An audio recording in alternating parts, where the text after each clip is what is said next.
Welcome boys and girls from YouTube. My name is Sloth, this is the Sloth Watcher, and thanks a lot for stopping by on today's video.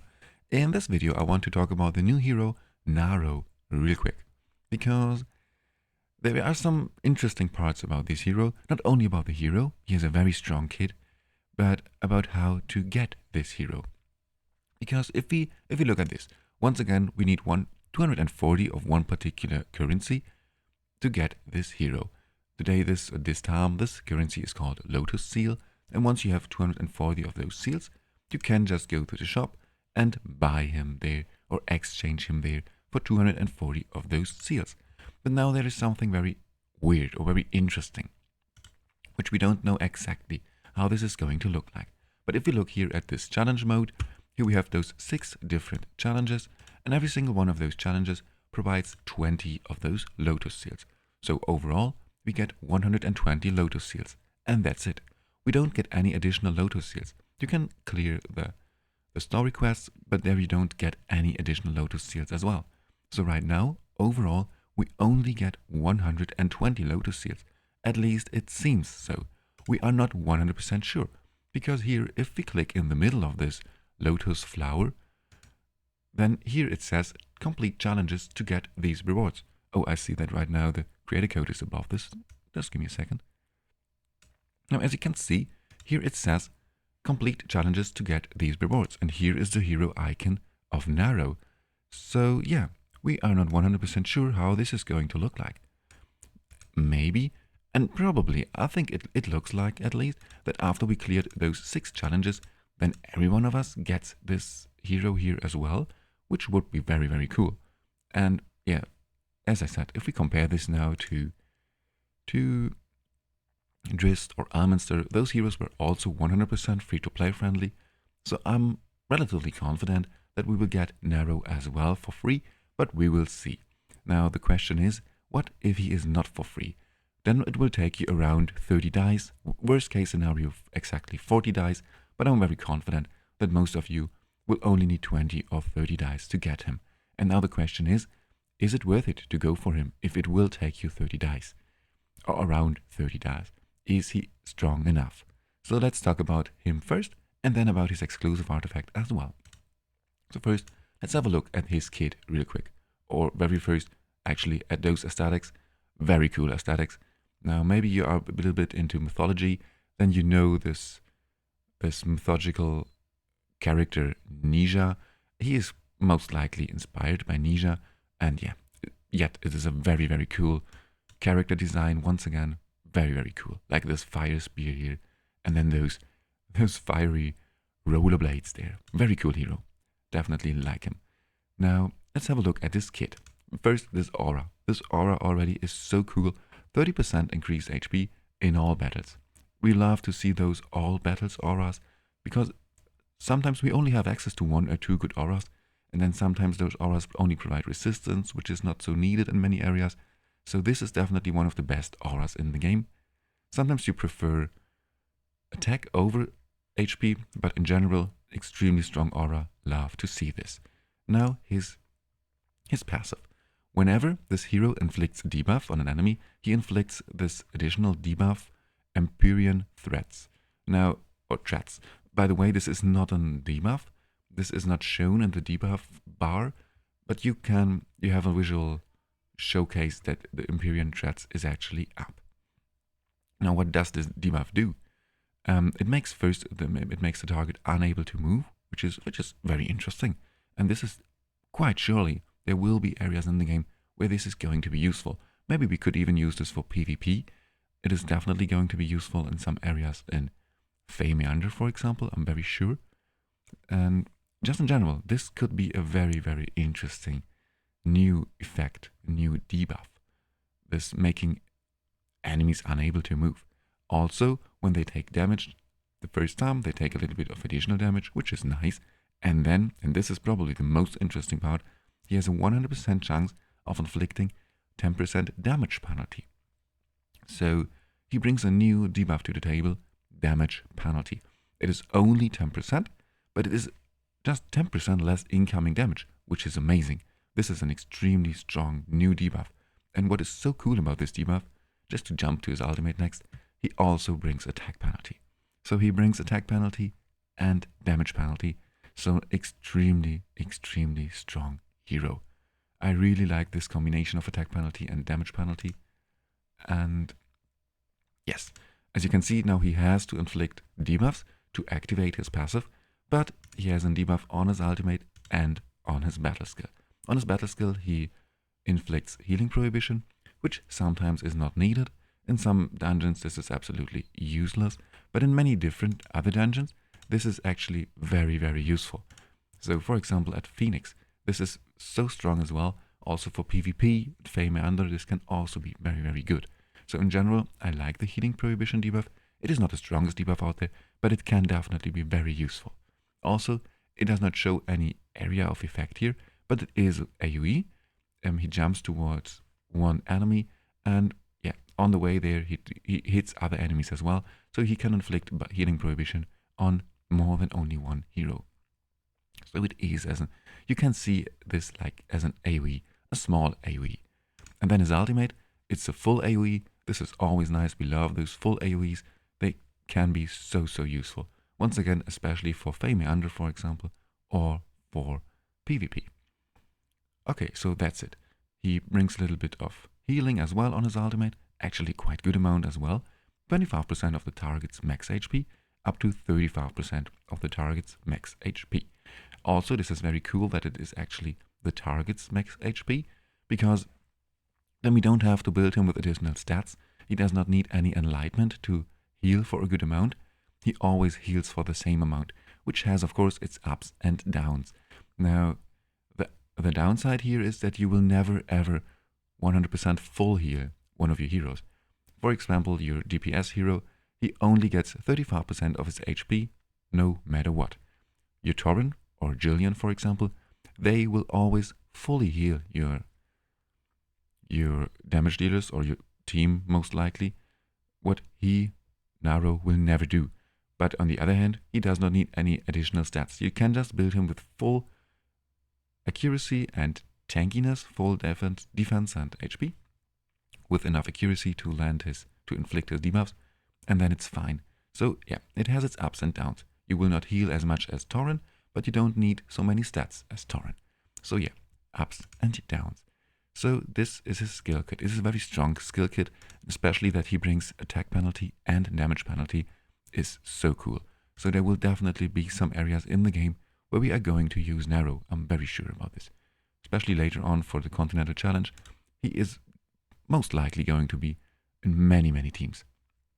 Next, let's talk about some useful skills gear sets, because there are some different strong gear sets, so it depends a bit on what team you are going to use him, but I would probably go with the Emissary's Whisper set, because he inflicts a lot of debuffs, not only on his battle skill and his ultimate, but also with his passive. The damage penalty debuff is counted as a debuff, so you will have most likely a 100% uptime or nearly 100% uptime of the Emissary's Whisper buff, which is very cool. 10% more damage for all allies, not only allies of the same element, but all allies. So the Emissary's Whisper set definitely going to be very cool for Naro. Also the Brotherhood Spirit set, of course. Depending on the team, you can also use the Puppeteer's Inspiration set if he goes last or first in your team, for example. And then, depending on where you are going to use him, you can also use the Holy Hunter set, for example.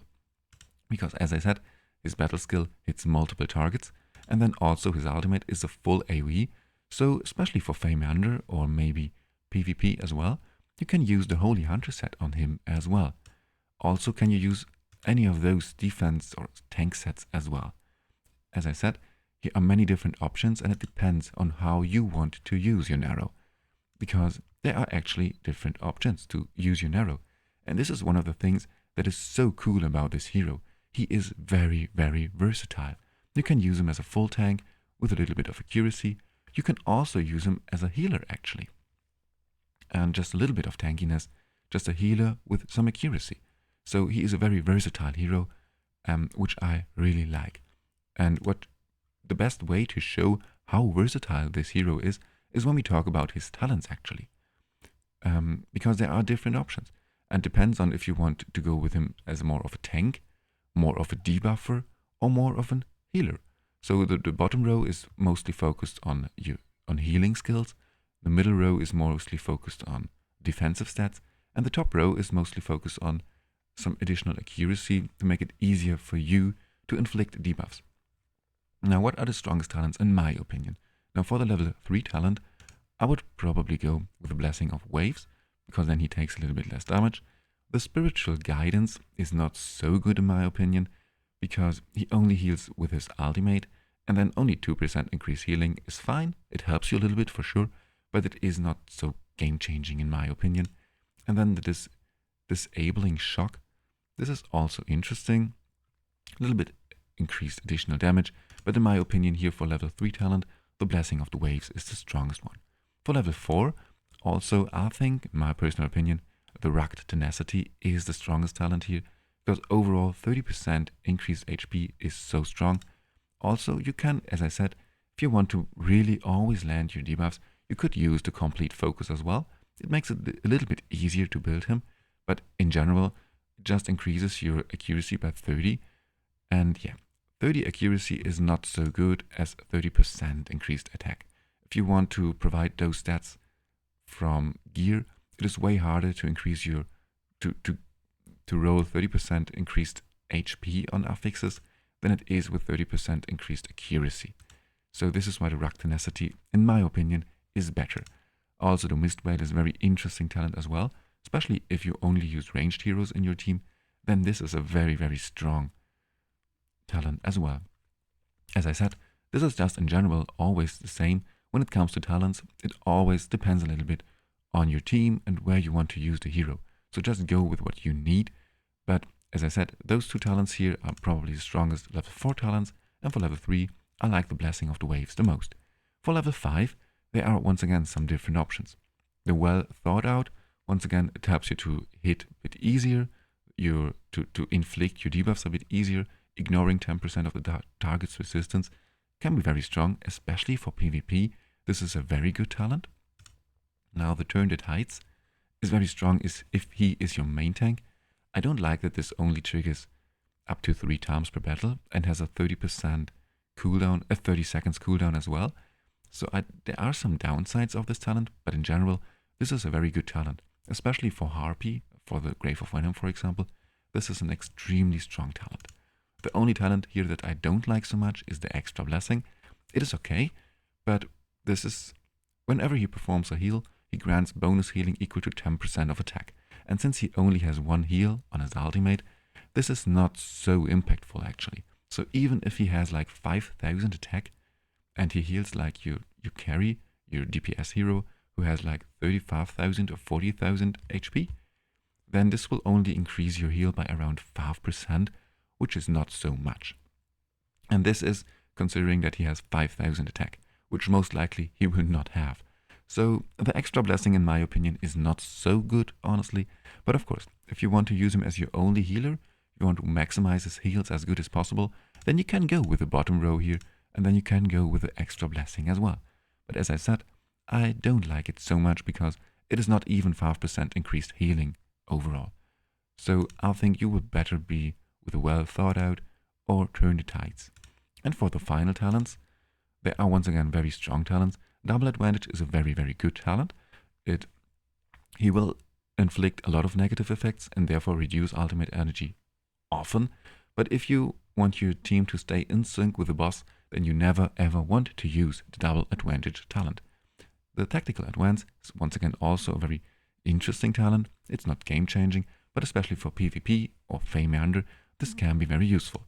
Here, for the level 6 talents, I like the Life Mender the most, because now here it increases our healing actually by 30%, which is very, very cool. Only when the target has less than 50% HP, but yeah, if the target already has 80% HP, then we don't need the increased healing. So just in general, this is an extremely strong talent in my opinion, and I will definitely go with this talent for his level 6 talents. Well, and that's it when we talk about talents. I know this was a very long overview of the talents, but yeah, since we have so many different options, and as I said, since he is a very versatile hero, I think it is very good to give you a bit more in-depth look at those talents. And please let me know in the comments below, what talents are you going to go on your Naro? what talents do you like the most, and are there some talents here that you think are useless? Just for example, now the extra blessing is not useless, but I think it is a bit underperforming compared to those other talents. Because, as I said, not even 5%, and this only considering that he has like 3 up to 5,000 attack. But okay, back to topic. I think we talked about everything important. Now there are two things left. First, the inspiration, and then we talk about his exclusive artifact. But first, the inspiration. Since he is one of those heroes that is relatively easy to summon, so if you want to make him inspiration 5, then it will take you roughly around 200 to 250 Heliolite dice. Probably more like 250, depends a little bit on your luck. Now the question is it worth it? It depends. If you are 100% free to play or a very low spender, then I would not recommend to go for those inspirations, because those inspiration levels here, they are not game changing. A little bit of additional skill haste is very cool. Also just more HP, especially if you use him as a tank, is very cool as well. And then he ignores the resistance when inflicting a debuff with his ultimate. This is actually very cool. This Inspiration 5 effect is very, very nice, because then in theory you could build him without any accuracy, which is cool. It's definitely cool. But you, on the other hand, want to hit his healing reduction, healing prohibition as well, at least if you want to have a 100% uptime of the damage penalty. Then you need to hit both of those debuffs. And then you still want to build him with accuracy. So this Inspiration 5 is very good. It is very good, but it is not worth it, in my opinion, to spend all your dice to get him to Inspiration 5. But of course, if you are like a big spender, a whale, then it is probably worth it for you to go for his Inspiration 5, because he is a very strong hero. He's definitely going to see play in many areas of the game. He will be in many teams, because he is, honestly, he is a very, very strong hero. He's so versatile. He brings a very good heal. He brings attack penalty and damage reduction. This combination is going to be so, so strong. I'm very sure about this. And then also healing prohibition, which can be so good in many areas as well.